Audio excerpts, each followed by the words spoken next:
안녕하십니까. 소통의 인문학 주역 시간입니다. 이번 시간에는 주역 64개 중에 23번째 개입니다. 산지박계에 대해서 같이 공부를 하려고 합니다. 자, 산지박계의 그 개상을 잠시 보시도록 하겠습니다.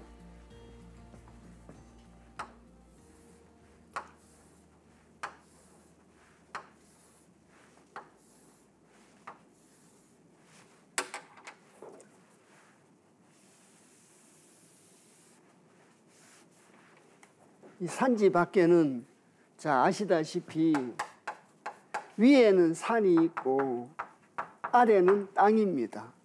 그래서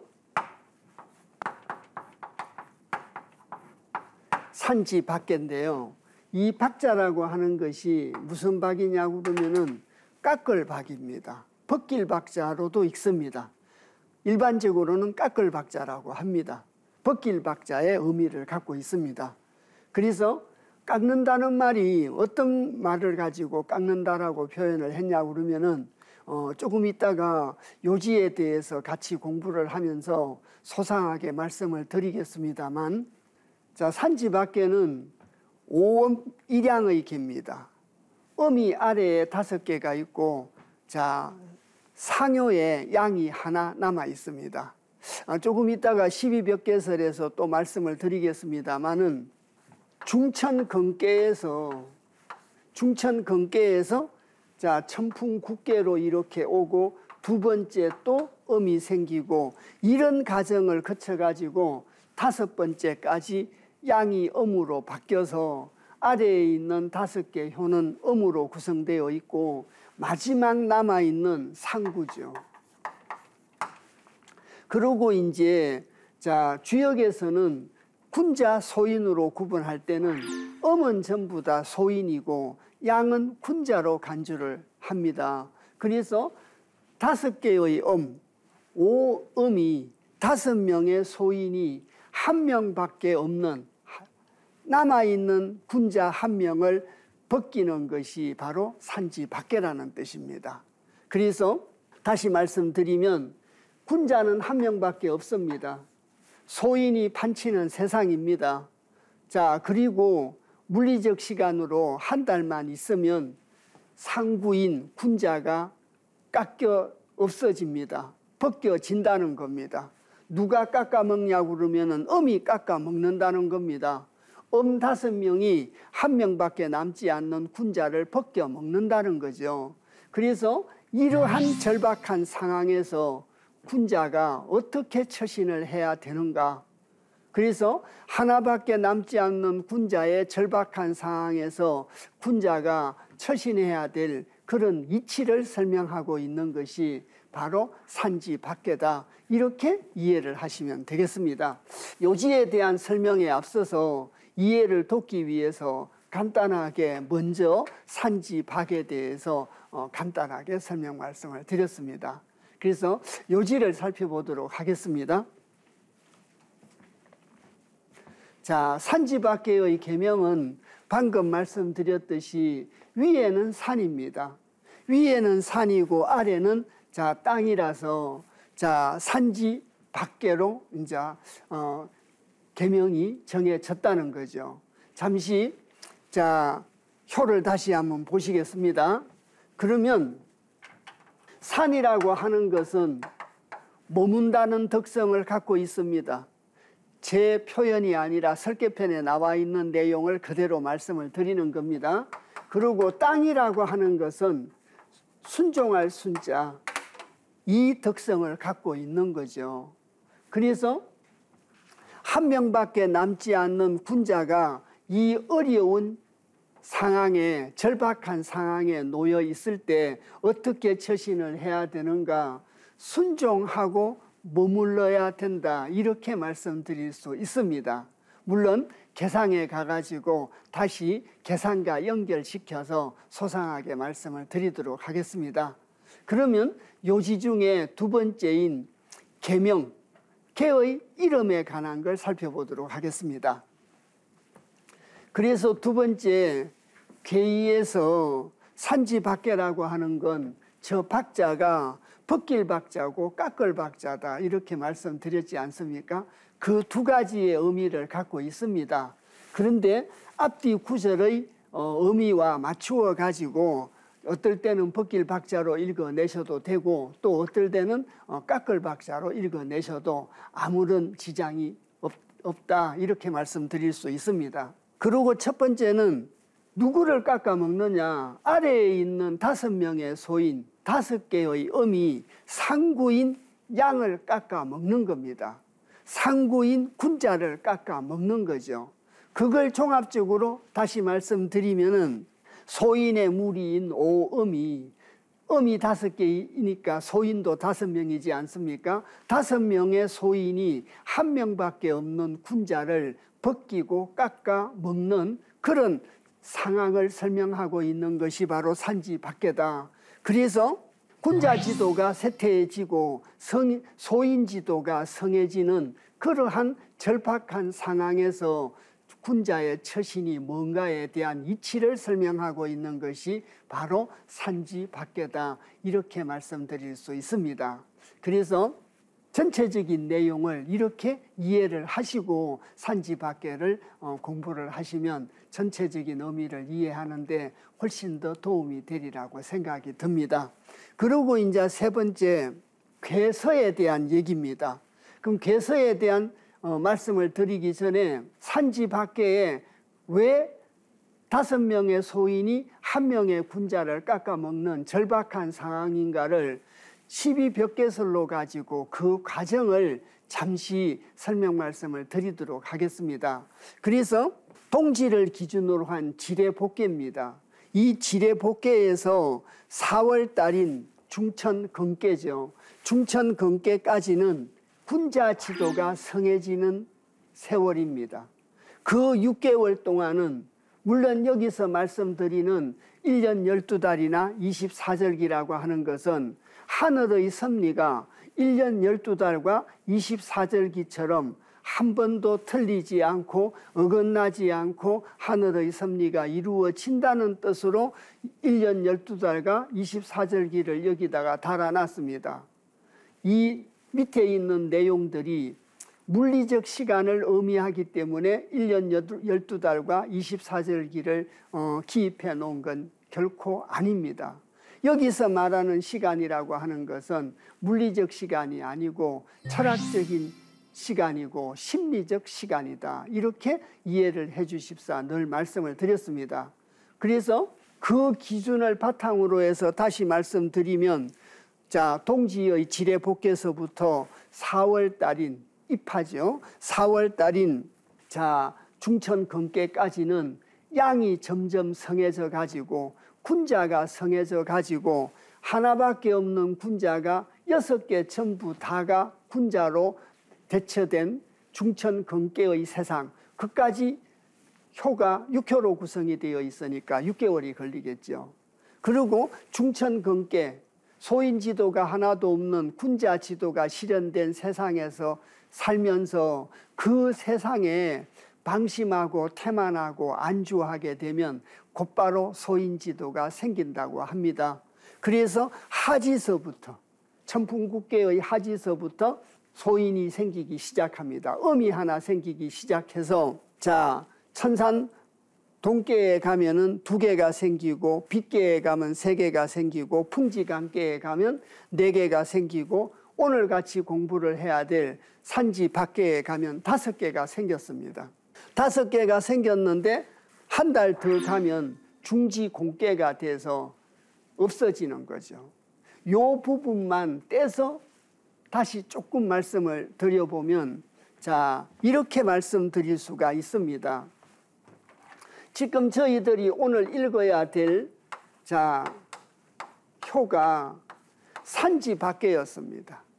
그러면 한 달만 더 있으면 중지공계가 돼가지고 전부 다 음만 있는 세상이 됩니다. 그래서 월로 따지면 이건 9월께고 10월께입니다.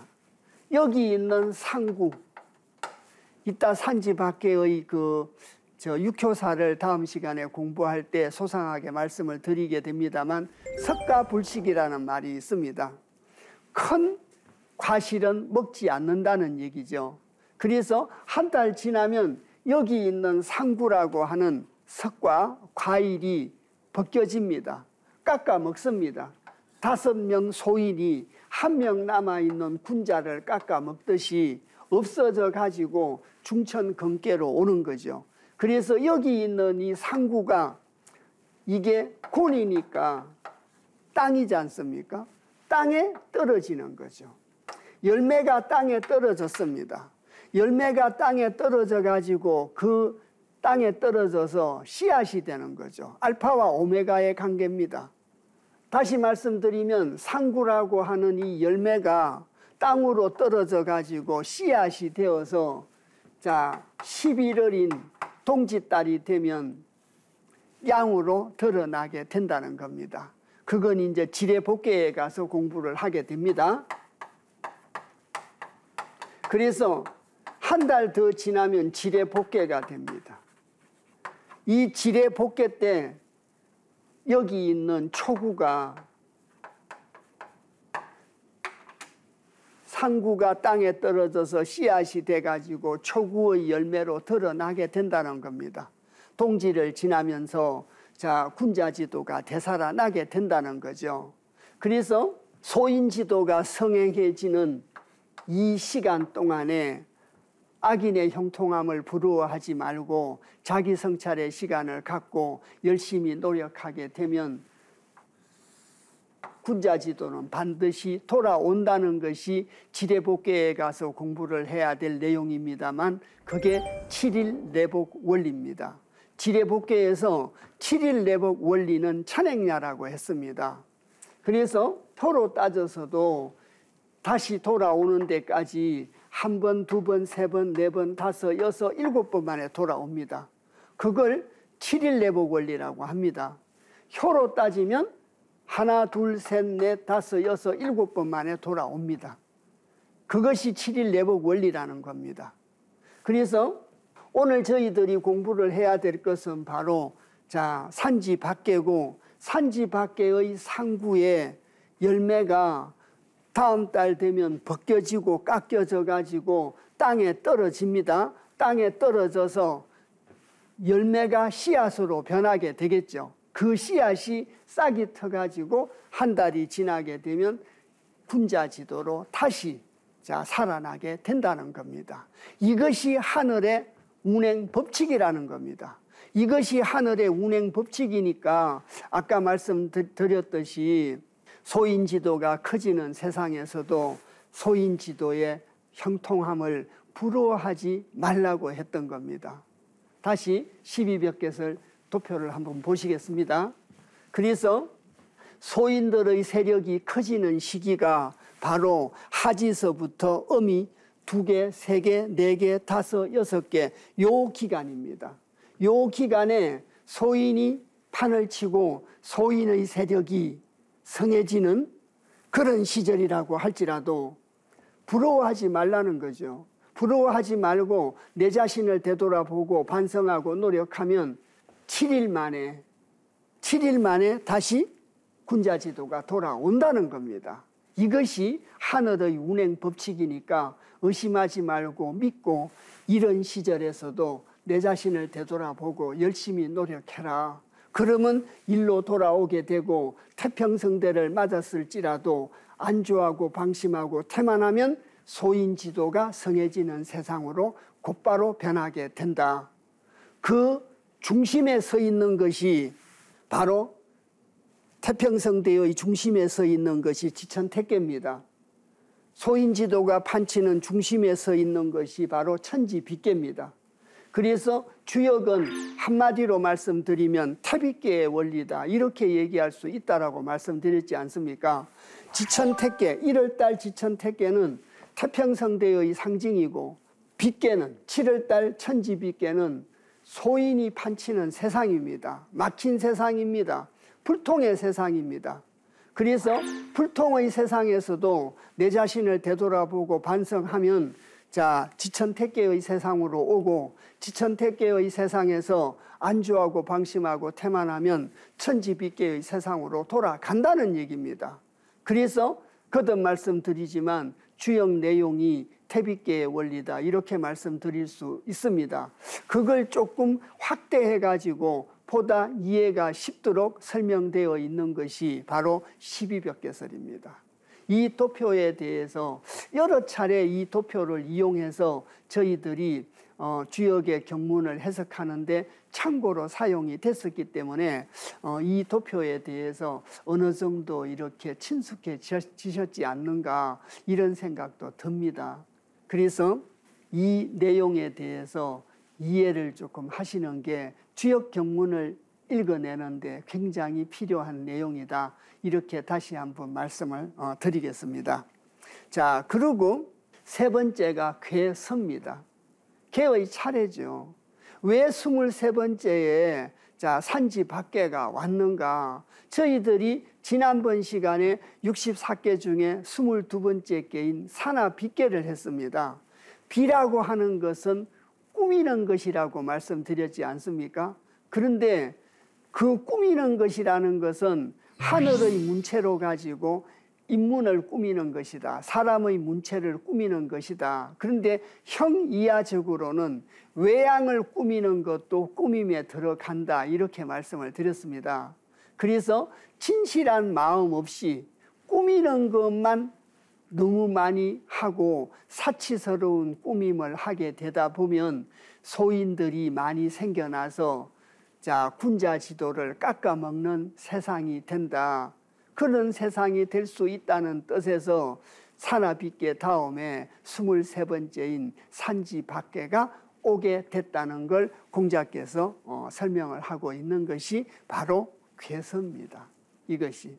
그래서 산하빛계라고 하는 것은 하늘의 뜻으로 가지고 각종 예의와 문물 제도를 갖다가 꾸미는 건데 꾸미는 것에만 너무 치중이 되고 사치스럽게 꾸미고 형식적으로 문물 제도를 만든다면 소인이 판치는 세상이 돼서 군자가 다 없어지게 되는 절박한 상황이다. 그렇게 설명하고 있습니다.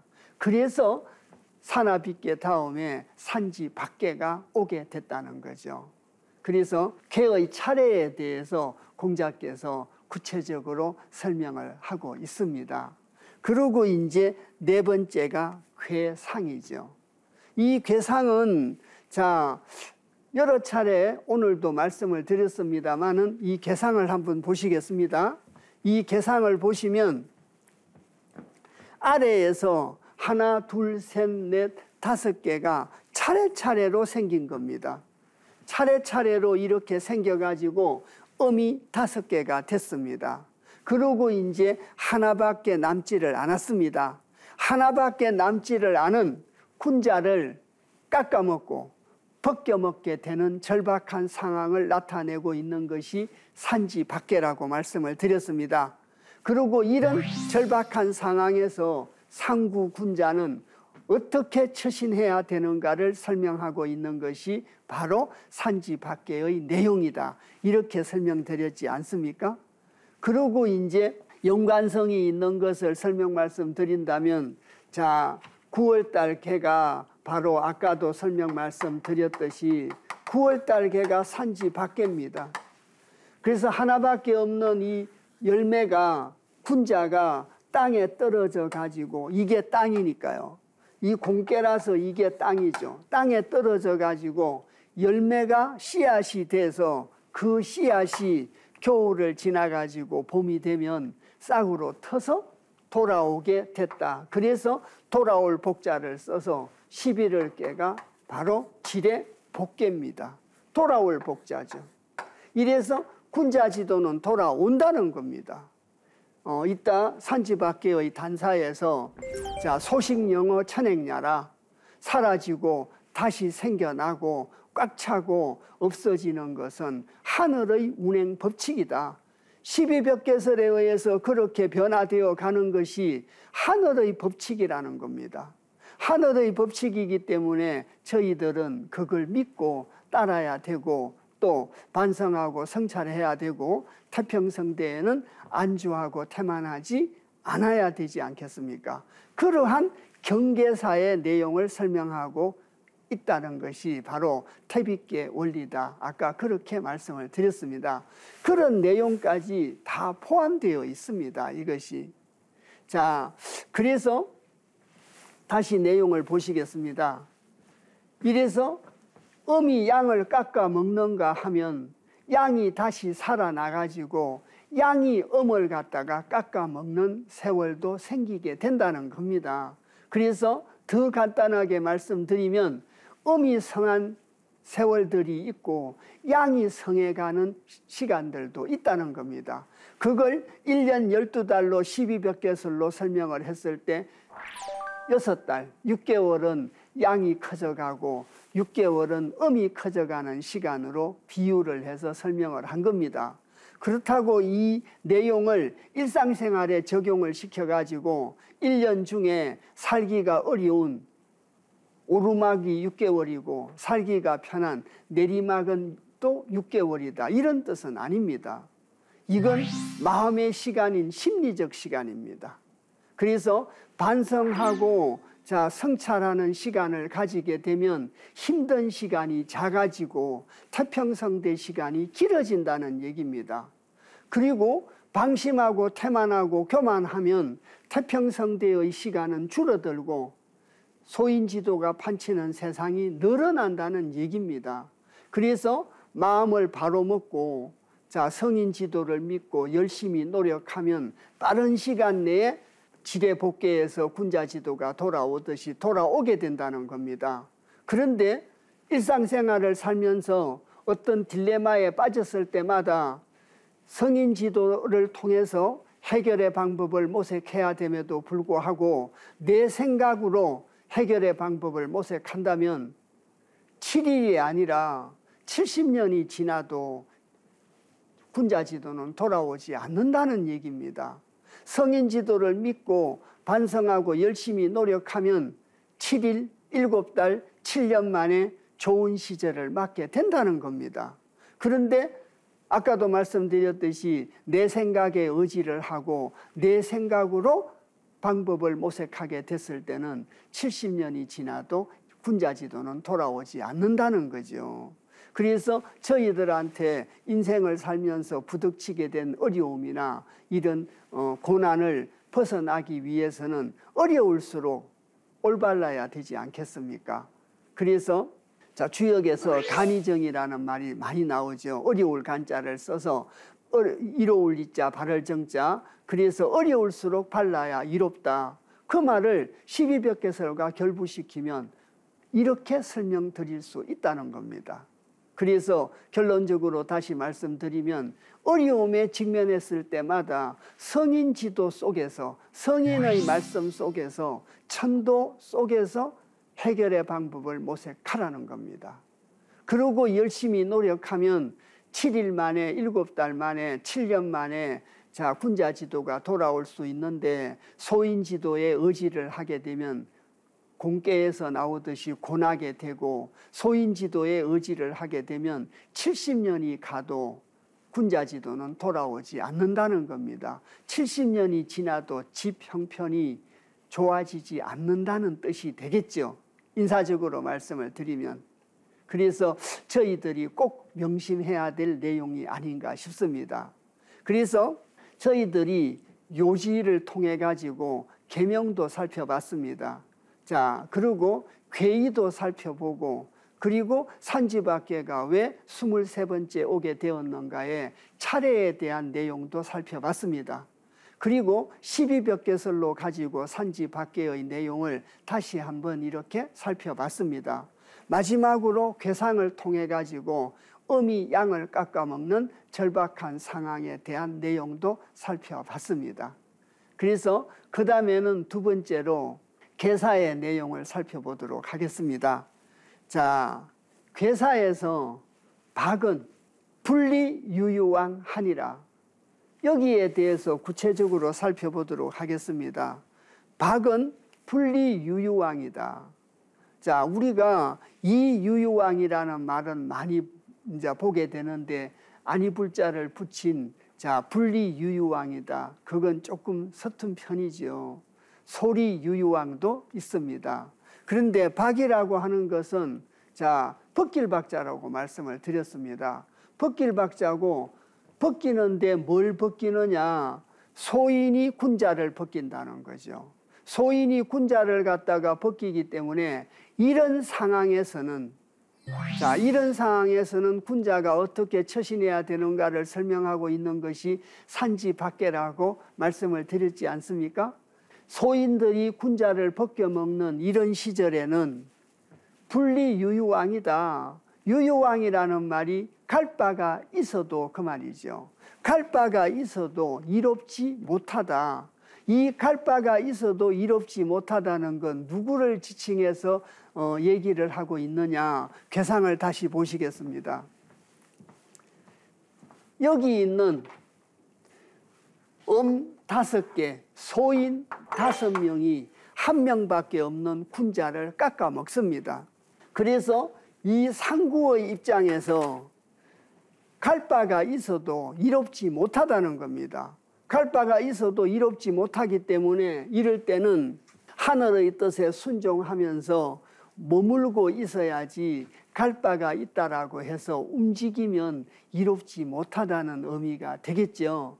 그리고 여기 있는 상구가 속해 있는 상께 산은 머물 지자의 특성을 갖고 있습니다.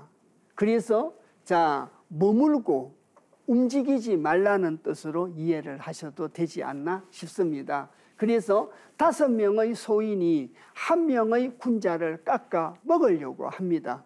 그래서 머물고 있다가 땅에 떨어져서 한 알의 밀알이 되어야 봄이 되면 동지가 지나게 되면은 지뢰 복개해서 군자 지도가 다시 살아나지 않겠습니까? 그래서 분리유유왕이라고 한 겁니다. 분리유유왕이라는 그 내용이 이해가 가셨나 모르겠습니다. 그래서 다시 보시겠습니다. 깎을 박자고 박이라고 하는 것은 소인들이 군자를 깎아먹는 절박한 상황에서는 갈 바가 있어도 움직이면 이롭지를 못하니라 이렇게 설명을 하고 있습니다.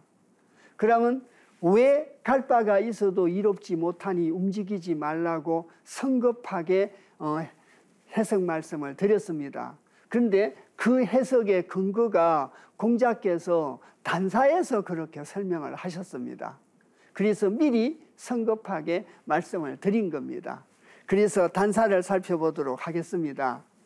그래서 단할 박은 박야이니 유병강야이니 분리유유왕은 소인장야이니라 순이지지는 관상야이니 군자 상 소식영어 천행야이라. 자, 이 단사의 내용을 가지고 분리유유왕을 미리 성급하게 조금 말씀드렸다 이렇게 말씀을 드렸었습니다. 그래서 단할, 자 단에서 이르기를 그냥 박이라고 읽겠습니다. 바로 뒤에 그 뜻이 나와 있기 때문에.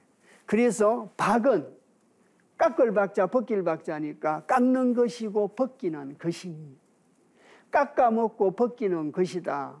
누가 누구를 어떻게 깎아먹고 벗기는 것인가를 그 다음 구절에서 설명을 하고 있습니다. 부드러울 유자에 변할 변자 구셀강자입니다. 유변강야이니 유가 강을 뭐합니까? 변화시킨다는 겁니다. 유가 강을 갖다가 변화시켜서 유라는 게 음이니까 소인이지 않습니까? 소인이 군자를 깎아먹고 벗겨 먹는다는 겁니다. 자, 칠판을 다시 한번 보시겠습니다. 자, 아까 12벽계설에서 조금 소상하게 말씀을 드렸습니다. 그걸 다시 말씀을 드리면 음력 4월께가 바로 중천근께입니다. 소인지도가 하나도 없는 계입니다. 그런데 이 중천근께의 태평성대에 안주하고 방심하고 태만하면 곧바로 음이 하나 생긴다고 말씀드렸지 않습니까? 이럴 때 천풍국계가 됩니다. 5월달 개가 되겠죠. 하지가 시작이 된다는 겁니다. 농사 짓는 분들한테 들어보면 하지가 지나면서 논밭에 잡초가 빨리 자라게 된다고 합니다. 주역에서 잡초는 소인을 의미합니다. 그리고 5월 달에 한 개가 생기고 6월 달에 2개가 생기고 자 7월 달에 3개가 생깁니다. 이렇게. 자 그리고 그 다음 달에 4개가 이렇게 생기고 그 다음 달에 5개가 생겨서 산지박계가 된 거죠. 이것이 산지박계입니다. 이래서 여기서부터 음이 하나, 둘, 셋, 넷, 5개가 생겼다가 한 달 더 지나게 되면은 중지공계가 되어서 전부 다 음만 있는 소인지도가 판치는 세상이 된다는 거죠. 그래서 여기서 여기까지가 아까 12벽개설에서 말씀드렸듯이 소인지도가 길장자를 쓰면 자라는 것이고 성할성자를 쓰면 소인지도가 성해지는 시절이 바로 이 6단계라는 겁니다. 6개월이라고 표시는 되어 있지만 6개월이라는 물리적 시간은 아니라고 말씀드렸지 않습니까? 그 중에서도 저희들이 오늘 읽는 것이 바로 산지박계고 자, 이 열매가 땅으로 떨어져서 다시 군자지도가 되살아나는 것이 바로 지례복계입니다. 자, 그래서 그런 서로 상관성을 갖고 있다 이렇게 말씀드렸지 않습니까? 다시 보시겠습니다.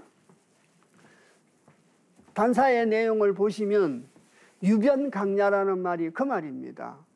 거듭 말씀드리지만 유라고 하는 것은 음이고 강이라는 것은 양이라 유가 음이 강을 변화시킵니다. 뭘로 변화시키겠습니까?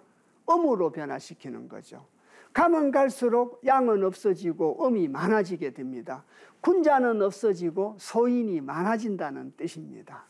그리고 분리유유하는 이런 상황에서는 소인들이 군자를 소인으로 변화시키고 음이 양을 음으로 변화시키는 시절에는 갈 바가 있어도 상구의 입장에서 본다면은 갈 바가 있어도 이롭지 못하다는 것은 왜 갈 바가 있어도 이롭지 못하다고 하느냐? 소인이 장냐이니라. 자, 길장자입니다. 그래서 소인이 길어진다는 거죠. 성해진다는 뜻입니다. 자, 다시 칠판을 보시겠습니다. 여기 있는 성할성자나 길장자나 뜻이 같은 겁니다.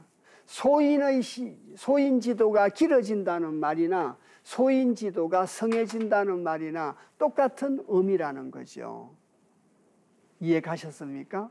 그래서 이 기간은 소인지도가 성해지고 길어진다는 겁니다. 이렇기 때문에 이런 시절에는 갈 바가 있어도 이롭지 못하니까 머물고 있는 것이 바람직한 처신 아닌가 이렇게 얘기할 수 있습니다. 그 다음 구절에 나옵니다.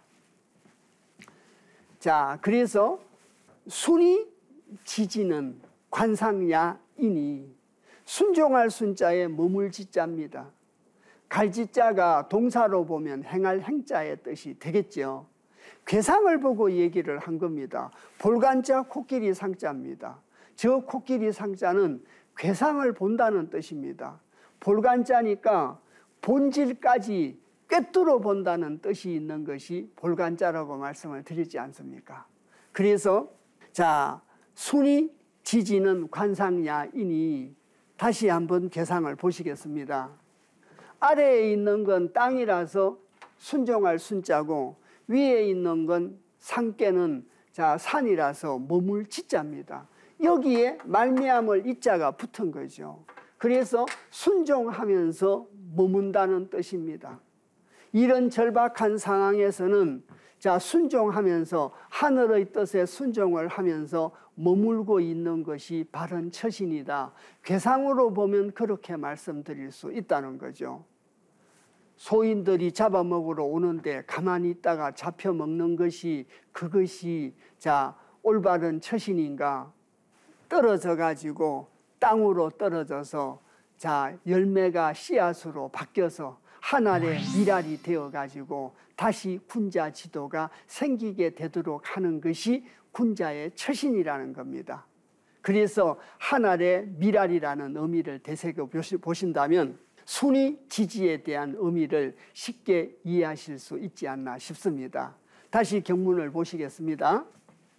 자, 그래서 순위 지지는 관상야이니 상을 갖다가 보는 것이니 군자 숭상할 상자를 먼저 붙였습니다. 자, 숭상을 해야 되는데 뭘 숭상해야 되느냐? 사라질 소자입니다. 없어진다는 뜻입니다. 살식자입니다. 되살아난다는 뜻이죠. 숨쉴 식자도 됩니다만 살식자입니다. 여기서는. 그리고 찰령자 비러자입니다. 그래서 군자는 사라지고 또 살식자로 되살아나고 또 차고, 차면 비지 않겠습니까? 비면 또 차게 되는 것이 이치라는 겁니다. 그래서 자, 상, 소식, 영어, 천행야라.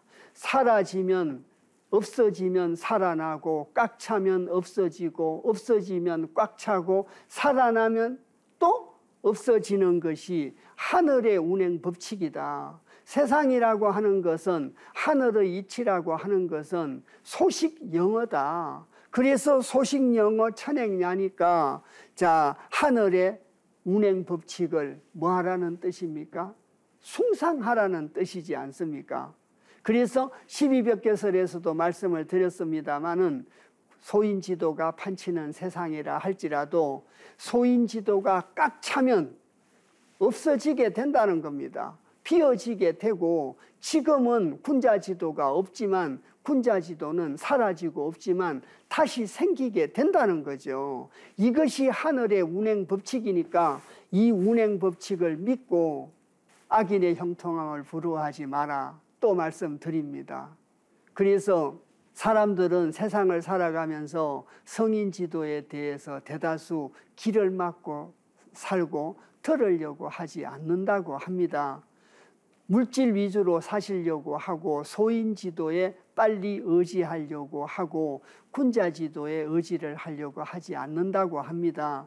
그래서 군자지도에 의지를 해서 살아가기가 굉장히 어렵기 때문에 주역에서 먼저 선자를 쓰고 부르짖을 호자에 울도자를 써서 선호도 후소라 디우자 웃을 소자입니다. 자, 군자지도를 따라서 실천하고 살기가 그만큼 먼저는 부르짖으면서 울 만큼 힘들다는 거죠. 그런데 나중에는 웃게 되는데 소인지도를 따라가면 선소히 후호도입니다. 먼저는 웃는데 나중은 부르짖으면서 울게 된다니까 사람들은 물론 저부터 군자지도를 따라가기보다는 눈앞에 있는 소인지도 우선은 단맛을 느낄 수 있는 소인지도를 따라가는 것이 자, 일반적인 사람들의 행태지 않겠습니까? 그래서 그런 데서 벗어나가지고 자, 꽉 차면 없어지고 없어지면 다시 생기고 군자지도는 없어졌지만 군자지도는 다시 생기게 되고 소인지도로 꽉 차게 되면 소인지도는 비게 되는 것이 하늘의 운행 법칙이다. 이걸 믿고 악인의 형통함을 부러워하지 말고 반성하고 성실하게 노력하면 지레복귀해서 다시 돌아온다는 뜻입니다. 거듭해서 말씀을 드렸습니다. 7일 내복 원리라고 하는 것은 제 소견에는 수십 번 강조를 해도 부족하지 않나 싶습니다. 저희들이 그 이치를 깨달아야 의미 있고 가치 있게 살아가는데 도움이 되지 않나 싶습니다. 그래서 산지 밖에서 이렇게 되는 것이 하늘의 운행 법칙이다. 그래서 자, 소식 영허가 하늘의 운행 법칙이라는 겁니다. 자, 그리고 자, 대상사에서 자, 저희들이 실존적인 삶을 살아가면서 실천적인 덕목으로 삼아야 될 내용에 대해서 설명을 하고 있습니다. 그래서 상할 삼부의지 박이니 상은 이하야 후하하야 안택하나니라. 자, 상에서 이르기를 몇 산자에 붙을 붙자 어조사 어자 땅지자입니다. 어조사 어자가 있으니까 붙을 붙자보다 땅지자를 먼저 해석해야 되지 않겠습니까? 그래서 산이 땅에 붙어 있는 것이 박이다. 산지 밖이니까요. 자, 괴상을 다시 한번 보시겠습니다. 아래 여기가 땅입니다. 위에가 산입니다. 산이 땅에 붙어 있는 것이 밖에라는 겁니다. 이 괴상을 보고 얘기를 한 겁니다. 그래서 산이 땅에 붙어 있는 거니까 순종하면서 머물고 있는 것이 소인 5명이 군자 1명을 깎아 먹으려고 할 때 상구 군자가 해야 될 처신이다. 한 달 뒤에 없어지게 될 건데 없어지게 될 거기 때문에 땅에 떨어져서 한 알에 미랄이 돼가지고 11월 달에는 다시 군자지도로 살아나게 해야 된다. 소식 영어가 하늘의 운행 법칙이니까 소식 영어인 하늘의 운행 법칙에 따라서 행동을 하라는 겁니다. 그래서 하늘의 운행 법칙에 따라서 처신하는 것이 마지막 남아있는 상구 군자의 처신이라는 겁니다. 이해 가셨습니까? 그래서 아까도 말씀드렸습니다마는 하늘의 미랄에 대한 걸 염두에 두시고 이해를 하시면 이해가 더 훨씬 빠르지 않나 싶습니다. 다시 경문을 보시겠습니다. 이래서 자, 삼부어지가 박이니 산이 땅에 붙어 있는 것이 박이니 상은 이하야. 자, 주역에서 후는 이하야라는 말도 있고 상은 이하야라는 말도 있는데 상은 이하야라는 건 산지 밖에서만 있습니다. 그래서 후는 이하야라고 하는 것은 엄을 강조한 거라고 할 수 있습니다. 상은 이하야라고 하는 저 상이라고 하는 것은 양을 강조를 했다, 이렇게 해석할 수 있습니다. 그러면 산지 밖에서는 양이 하나밖에 없지 않습니까? 상구 하나밖에 없습니다. 그래서 상구 양의 역할에 대해서 처신에 대해서 설명하고 있는 것이 산지 밖에라고 아까도 누누이 말씀을 드렸습니다. 한 알의 미랄이 되어야 되는 것이 상구 군자의 처신이다. 그것이 지혜로운 처신이다. 이런 걸 얘기하고 있지 않나 싶습니다. 그래서 상은 이하야. 군자 중에 한 종류인 상은 이것을 보고 깨달아 가지고 두터울 후자 아래 하자입니다. 아래를 두텁게 하라는 겁니다. 아래에 있는 사람들한테 덕을 두텁게 해라. 그건 인사적으로 말씀드리면 아래에 있는 백성들에게 덕을 두텁게 하라는 뜻이 되겠죠. 덕을 두텁게 하고, 자, 안택하나니라. 편안할 안자에 집택자입니다. 집안을 편하게 하라는 뜻입니다. 그래서 아래를 갖다가 두텁게 해가지고 24절기에 맞도록 처신해야 되는 걸 알려서 집을 편안하게 하라는 거죠. 그것이 바로 하나밖에 없는 군자가 해야 될 일이지 않겠습니까? 그것을 육효사로 가지고 말씀을 드린다면 아래에 있는 5개, 5명의 소인에게, 아래에 있는 5명의 소인들에게 덕을 두텁게 하라는 뜻도 되지 않겠습니까? 물론 대상사라고 하는 것은 일상생활에서 요구되는 실천적인 덕목입니다. 그런데 효로 말씀을 드린다면 아래에 있는 5, 소인 5에게 덕을 두텁게 하라는 걸로 말씀드릴 수 있다는 거죠. 그렇게 해석될 수 있습니다. 그리고 안택하나니라, 편안하게 해라. 집을 편안하게 하라는 거죠. 세상을 편안하게 하라는 겁니다. 그러면 산지 밖의 내용에서 국한되어 가지고 말씀을 드린다면 한 알의 미랄이 되어 가지고 새로운 열매를 맺어서 사람들의 덕을 두텁게 하고 사람들을 또 집을 편안하게 하라는 뜻이지 않겠습니까? 어쨌든 한 달이 지나면, 자, 산지 밖에는 월로 말하면 9월께입니다. 10월 달이 되면 상구는 없어집니다. 상구는 없어지니까 10월 달 땅에 떨어져 가지고 땅에 떨어져서 내가 죽어서 군자지도를 살리게 된다는 그런 의미로도 해석될 수 있지 않나 싶습니다. 자, 그래서 오늘 저희들이 산지박계에 대해서 공부를 했습니다.